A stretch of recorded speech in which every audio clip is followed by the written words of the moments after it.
Merci pour cette occasion que tu m'accordes.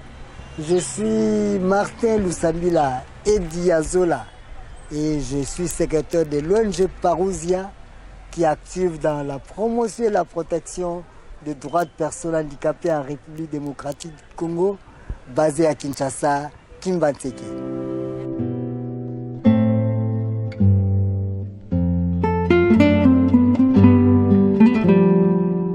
Parousia est un mot biblique qui veut dire en français parousie, et parousie en fait est la seconde venue du Christ sauveur. Et dans le cadre de l'association, en fait, parousia veut dire une interpellation à toute personne épris de la valeur humaine qui peut se poser la question, qu'il soit chrétien ou non, se poser la question, que je fais déjà des concrets pour la personne qui est vulnérable, en particulier la personne handicapée, avant que le Christ ne revienne.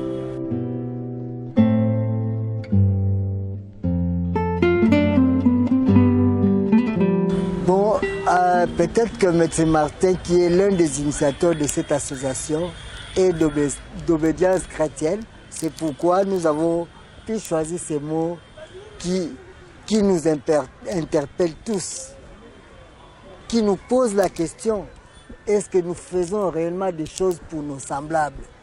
Que nous ayons l'argent ou pas, mais est-ce qu'avons-nous cet amour d'approcher les vulnérables, d'approcher les personnes handicapées, d'approcher ceux qui souffrent pour essayer d'apporter une quelconque solution?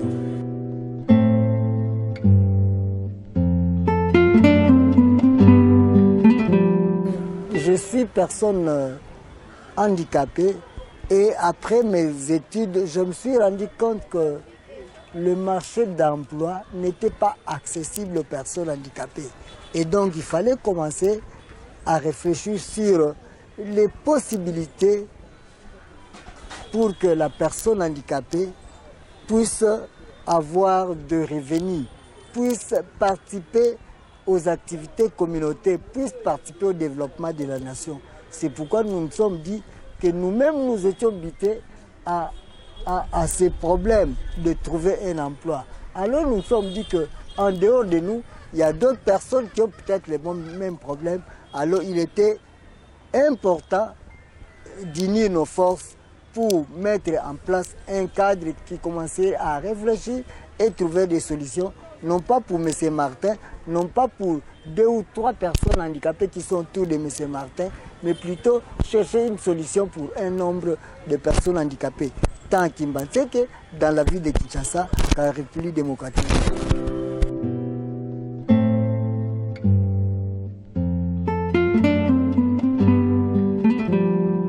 Parousia active dans la promotion et la protection des droits des personnes handicapées en République démocratique du Congo. Et donc, dans ce cadre, Parousia a trouvé des stratégies pour que ces objectifs de promotion de droits puissent être réalisables. C'est comme ça que nous avons mis en place des stratégies d'intervention. Donc, nous intervenons dans le domaine de la réhabilitation à base communautaire au profit des personnes handicapées, qui se donnent comme tâche de mettre en place des volontaires qui s'occupent dans les différents quartiers de la commune de Kimbantseke pour identifier les enfants, les jeunes et les personnes handicapées de manière générale et commencer à réfléchir sur des possibles solutions pour que ces personnes handicapées puissent avoir des moyens de mobilité, puissent apprendre un métier, puissent aller à l'école, puissent participer dans diverses activités communautaires. Donc, en dehors de la réhabilitation à base communautaire, nous intervenons aussi dans les domaines de la formation professionnelle, de l'alphabétisation, de la connaissance de plusieurs domaines dans la vie pour qu'une personne handicapée ait au moins des compétences qui lui permettraient de vivre aisément et de participer à la vie nationale. Donc, en fait, nous avons plusieurs domaines d'intervention en dehors de la réadaptation à base communautaire, tel que je l'ai dit. Donc nous intervenons dans les domaines par exemple de la promotion de la santé et nous travaillons sur les questions de santé communautaire et environnementale, puisque la personne handicapée rencontre par exemple des problèmes d'accès à l'environnement. L'environnement est construit ou l'environnement a été conçu sans tenir compte de personnes handicapées. Est-ce que vous savez, ma sœur journaliste, que par exemple aujourd'hui à Kinshasa, les routes ne sont pas accessibles aux personnes handicapées. Je donne un exemple concret. On construit une route, on met les caniveaux, on met les caniveaux pour que l'eau puisse être évacuée. Mais vous savez que ces caniveaux-là, laissés ouverts, est un danger public, par exemple, pour les personnes non-voyantes. Donc, le caniveau ouvert là est un danger et les personnes aveugles peuvent tomber dans les caniveaux et mourir. Vous voyez, donc nous essayons de sensibiliser et la communauté et les familles qui ont de personnes handicapées et finalement les décideurs publics et politiques pour que réellement la question du handicap soit une question de droit, une question constitutionnelle, une question où chacun à son niveau a des devoirs pour promouvoir la personne handicapée.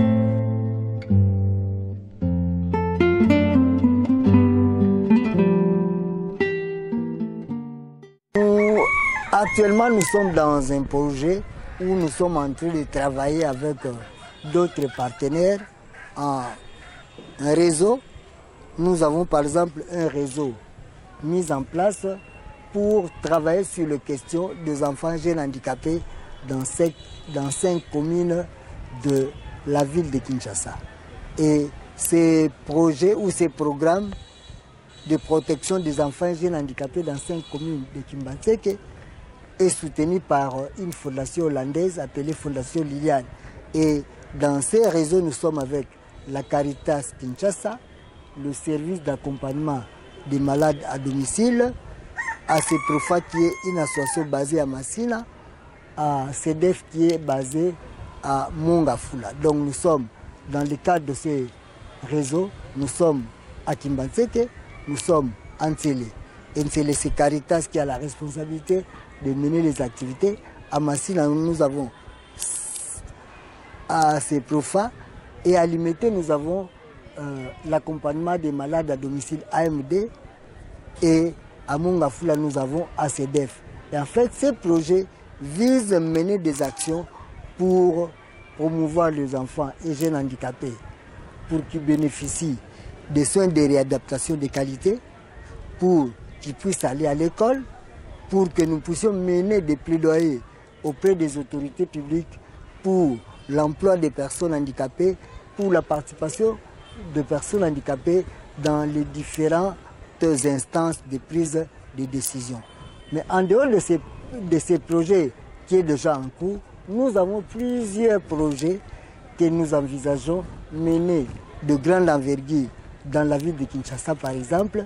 Nous voulons un projet qui va faire le plaidoyer, qui va aménager les espaces pour que les personnes handicapées ne soient pas exclues par exemple à participer dans les RDG. Donc en dehors du stade des martyrs par exemple, où on a pris en compte l'accès pour les personnes handicapées, plusieurs terrains de jeu, plusieurs activités ne font pas que les personnes handicapées puissent participer aisément. Donc il y a plusieurs projets que nous avons, mais le plus grand projet que nous avons aujourd'hui, c'est le projet de mener des plaidoyers en synergie avec d'autres associations pour la participation des personnes handicapées dans les instances de prise de décision. Tu sais par exemple qu'aujourd'hui nous avons le Parlement au niveau des provinces, nous avons des gouvernements au niveau des provinces, mais poser la question à ceux qui gouvernent ces pays, s'il y a combien de personnes handicapées par exemple dans les institutions en province, au niveau du Parlement, c'est-à-dire l'Assemblée provinciale, au niveau du gouvernement provincial. Et c'est la même chose pour le gouvernement national. Mais je crois que cette fois-ci, nous allons nous mettre debout pour que la loi organique qui protège les personnes handicapées soit mise en œuvre. Et cette loi-là a les décrets qui fixent les modalités des personnes handicapées dans les institutions. Donc aujourd'hui, les Congolais et tous les décideurs politiques doivent savoir que ce décret dit que les institutions publiques doivent engager 5% des personnes handicapées à tous les niveaux. Et les entreprises privées doivent engager 3% des personnes handicapées. Si réellement ce décret est mis en œuvre, ma chère journaliste, vous allez sentir qu'il y aura moins de mendiants dans la ville de Kinshasa. Donc aujourd'hui, s'il y a la mendicité dans la ville de Kinshasa, puisqu'il n'y a aucune politique dans la ville de Kinshasa pour l'emploi des personnes handicapées. Et c'est la même chose au niveau national. Donc en tout cas, ces projets de plaidoyer pour la participation des personnes handicapées dans les institutions publiques et privées nous est à cœur aujourd'hui.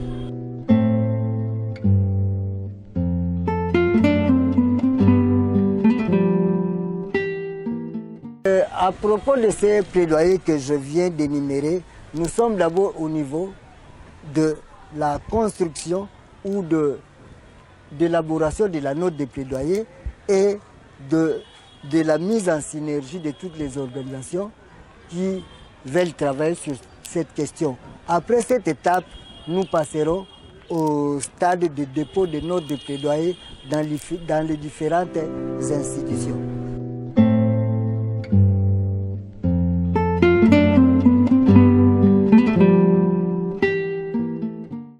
En fait, travailler sur la question du handicap exige la patience. Exige la patience, puisqu'en fait, cette question c'est une question cruciale et qui a des ramifications culturelles. Plusieurs personnes, plusieurs familles pensent qu'avoir un enfant handicapé, avoir une personne handicapée dans sa famille est une malchance. Donc il faut commencer à travailler auprès des familles pour les sensibiliser et les aider à comprendre que le handicap ou l'infirmité ne doit pas être une barrière pour la participation des personnes handicapées dans la vie de chaque jour. Vous voyez? Donc c'est une difficulté quand on ne travaille pas très bien avec les familles qui rejettent les enfants ou les personnes handicapées. C'est une difficulté au moment où aujourd'hui, nous avons un ministère en charge des personnes handicapées, nous avons un secrétariat général, nous avons la loi organique, nous avons les décrets. Mais les élections, par exemple, de 2023 se sont passées et il n'y a pas une personne handicapée, par exemple, au niveau du Parlement, au niveau national du Parlement. Donc nous voulons nous battre maintenant, si au moins dans les postes d'élection, il n'y a pas de personnes handicapées. Nous voulons que dans les institutions de nomination, les personnes handicapées puissent se retrouver. Et dans le cadre de l'emploi, nous voulons aussi assez travailler pour que les entreprises tiennent compte des personnes handicapées. Aujourd'hui, il y a quand même des compétences dans la communauté des personnes handicapées, des médecins, des juristes, des infirmiers, presque tous les domaines de la vie. Mais il y a des barrières à cause des préjugés de gens, à cause des préjugés des institutions. Donc nous devons réellement travailler sur toutes ces difficultés pour que nous évitons la mendicité des personnes handicapées, pour que nous évitons la déconsidération des personnes handicapées.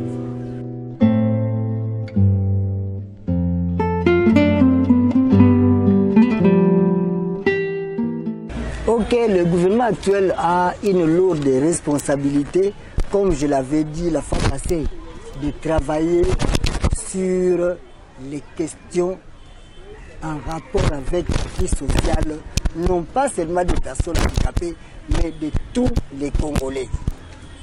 Nous avons la nette impression que les gens vont dans la politique pour s'enrichir au lieu de travailler pour ces pays qui a des potentialités en ressources humaines, qui a des ressources minières, qui a les eaux, qui a la forêt, qui a tout pour le développement de l'homme. Malheureusement, les autorités politico-administratives n'y travaillent pas assez. Donc je crois que la ministre en charge des personnes qui a été reconduite a la main sur le cœur avec tous les outils qui sont à sa disposition pour mieux travailler et répondre aux attentes des personnes handicapées qui veulent l'amélioration de leurs conditions de vie. Donc je crois que tous les gouvernements entrés ou suivra cette émission pour aider la ministre Irène Sambo à mieux travailler, puisque la question du handicap est une question transversale. Il y a les questions de santé, il y a les questions d'emploi, il y a les questions d'accessibilité, il y a des questions de participation, et ce n'est pas un seul ministère qui résoudra le problème des personnes handicapées, ce n'est pas un seul ministère qui résoudra les problèmes de la population congolaise qui vit dans la misère.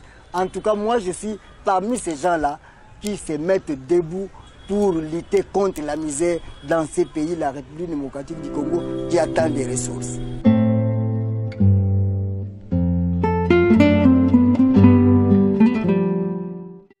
Je salue toutes les familles qui ont des enfants et jeunes handicapés et qui ont compris qu'un enfant handicapé ne doit pas être laissé de côté. Et j'interpelle toutes les familles qui continuent encore à croire qu'un enfant handicapé est un porte-malheur ou est une malchance. Je veux que ces familles prennent à cœur la situation de leurs enfants handicapés. Et j'en appelle aussi à la conscience du gouvernement et de tous les partenaires qui doivent accompagner les personnes handicapées pour qu'ils vivent mieux et à l'aise dans leur pays qui est la République démocratique du Congo.